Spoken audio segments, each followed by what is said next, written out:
Somewhere in your house, there's a thermometer in a drawer. Maybe it's digital. Maybe it's one of those forehead strip ones you bought at 2 a.m. during a pharmacy run. Your kid feels warm, you press a button, and in 3 seconds a number appears. 99.1. You Google it. You text your mom. You maybe call the pediatrician's after-hours line and a calm voice tells you to give half a teaspoon of children's Tylenol and watch for anything above 102. You go back to sleep, and by morning, the fever's gone. Now rewind that scene 40,000 years.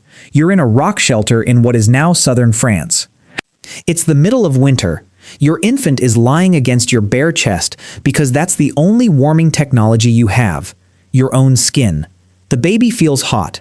Too hot, and you have no number, no phone, no word for fever, no one to call. You just know something is wrong because every nerve in your body is screaming it.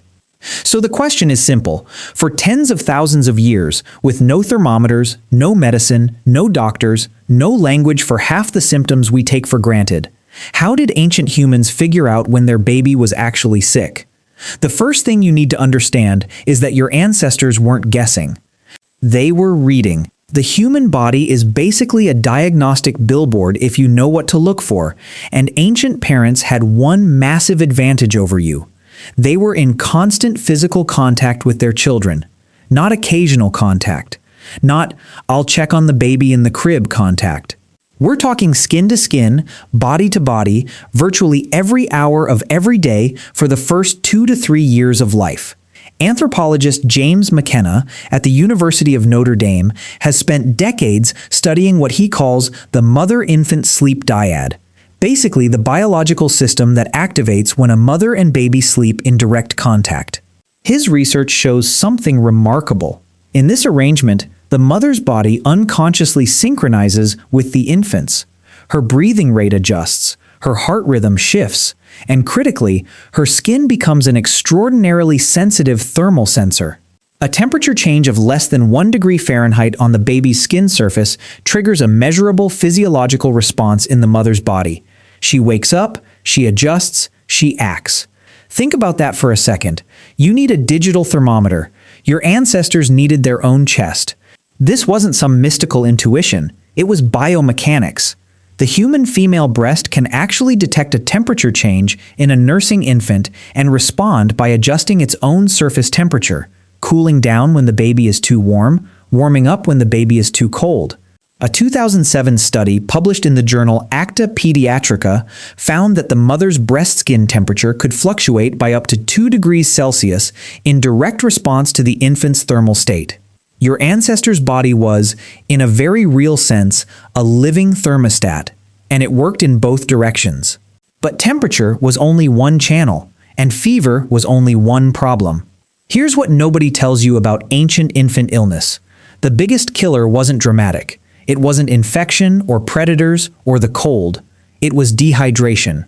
A baby with diarrhea in the Paleolithic could be dead in under 48 hours, and diarrhea was everywhere. Contaminated water sources, bacterial exposure from food, parasites that we've long since engineered out of modern life. The archaeological record at sites like Çatalhöyük in central Turkey, one of the earliest known permanent settlements dating to around 7500 BCE, shows infant mortality rates that may have exceeded 40%. Nearly half of all babies born didn't make it past age 5.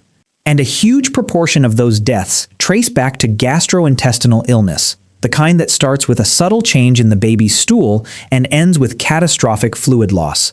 So how did a parent with no understanding of bacteria detect this? The answer is almost uncomfortably simple. They watched, they smelled, they tasted. Ancient parents monitored their children through the same senses you use to tell whether milk has gone bad. Except the stakes were 1,000 times higher, and they were paying attention with a focus that modern parents almost never need to summon. A change in the smell of an infant's breath was a red flag. A change in the consistency or odor of waste was a signal. The softness of the fontanelle, that diamond-shaped soft spot on a baby's skull, told them about hydration status, because a sunken fontanelle is one of the most visible and reliable signs of dehydration in infants. No ancient parent knew the word dehydration, but they knew what a healthy soft spot looked like, and they knew when it had changed. Here's the part nobody talks about. This knowledge wasn't individual, it was collective. And this might be the single most important piece of the entire puzzle. You've probably heard the phrase, "it takes a village." It's a cliché now, something people stitch onto throw pillows. But in the context of ancient child rearing, it was a literal survival mechanism. Anthropologist Sarah Blaffer-Hrdy at UC Davis has built a career arguing that humans are what she calls cooperative breeders, a species where child rearing is distributed across a network of caregivers, not concentrated in one or two parents. Grandmothers, aunts, older siblings, unrelated women in the group, all of them participated in monitoring, feeding, and carrying infants, and each of them brought a different database of experience. A first-time mother in a Paleolithic band wasn't alone with her sick baby and a search engine. She was surrounded by women who had collectively raised dozens of children across multiple decades. A grandmother who had watched 15 infants grow up knew what a dangerous cough sounded like versus a harmless one. She knew which cry meant pain and which meant hunger. She knew because she'd seen babies die, and the ones who survived taught her body and brain a pattern library that no medical textbook could replicate. This is the grandmother hypothesis applied to medicine. The idea, supported by research from evolutionary biologist Kristen Hawkes at the University of Utah, originally explained why human females live so long past menopause, far longer than almost any other primate. The answer, Hawkes argued, is that grandmothers dramatically increase grandchild survival rates. But it wasn't just through food gathering, it was through knowledge transfer. A grandmother who could look at a sick infant and say the equivalent of, "I've seen this before, here's what to do," was worth more to that baby's survival than almost any other factor in the environment. And they did have things to do. That's the next piece that might surprise you. Ancient humans weren't pharmacologically helpless. They were, in fact, running sophisticated plant-based treatment systems that we're only now beginning to understand. In 2012, a team led by Karen Hardy at the Autonomous University of Barcelona analyzed dental calculus, hardened plaque, from Neanderthal teeth found at El Cedrón Cave in northern Spain, dating to roughly 49,000 years ago. What they found was residue of yarrow and chamomile, two plants with virtually no caloric value but significant medicinal properties. Yarrow is an anti-inflammatory and fever reducer. Chamomile is a mild sedative and digestive aid.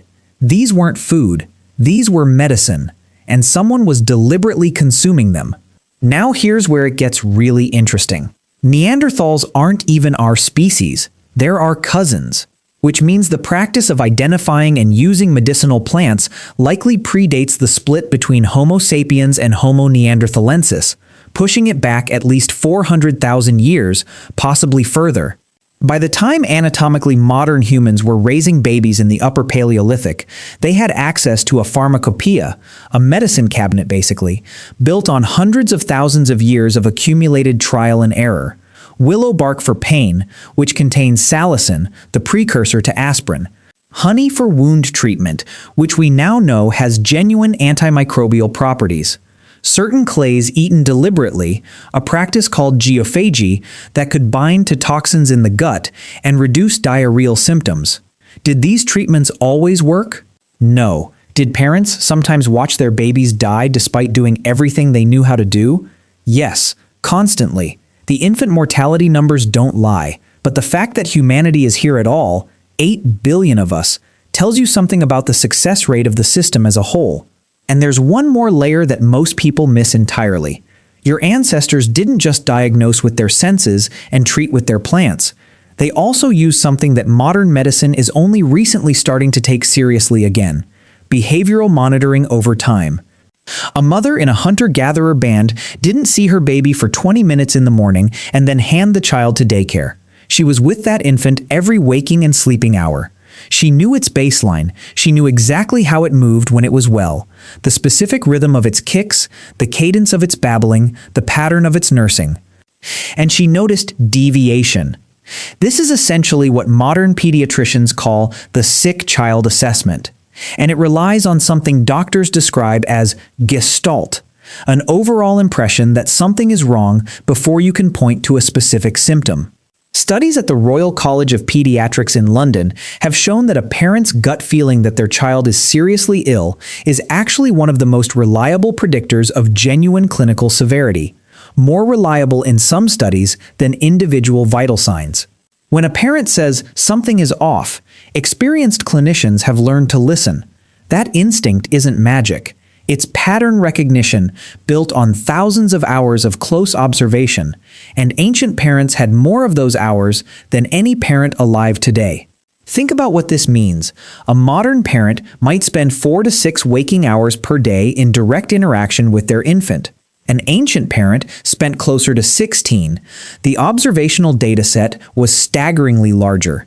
Every subtle change, a slight limpness in the limbs, a difference in the pitch of crying, a new reluctance to nurse, a smell that wasn't there yesterday, registered against a baseline built from months of unbroken contact. The diagnostic tool was attention, constant, unrelenting, survival-grade attention.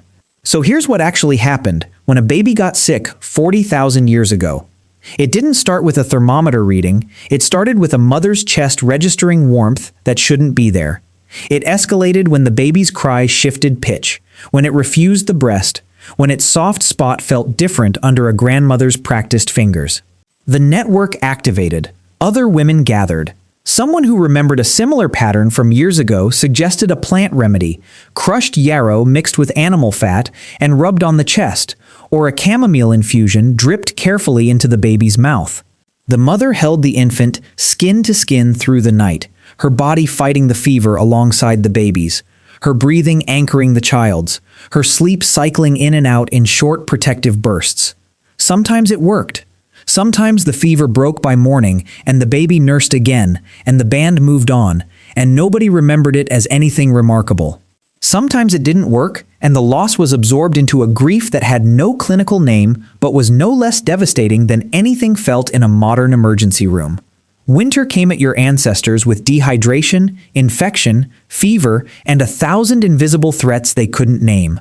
And they answered each one, not with technology, but with contact, with community, with centuries of botanical knowledge passed hand to hand, and with an intensity of attention that most of us will never need to summon. Here's the thing that should stay with you. We think of ancient parents as primitive, as helpless, as fumbling through the dark. But what the evidence actually shows is a species that turned its own body into a thermometer, its community into a hospital, its environment into a pharmacy, and its attention into a diagnostic instrument so sensitive that modern doctors still respect its echo in the parent who walks into an ER and says, "I just know something's wrong." Tonight, you might press a thermometer to your child's forehead. The number will glow on a little screen. You'll Google it, maybe text your mom. And in that moment, the worry, the vigilance, the desperate need to fix what's hurting your kid, you are doing the exact same thing your ancestors did in a rock shelter in southern France, in the dark, in the cold, with nothing but their own skin and a grandmother's steady hands. The tools changed. The parent never did.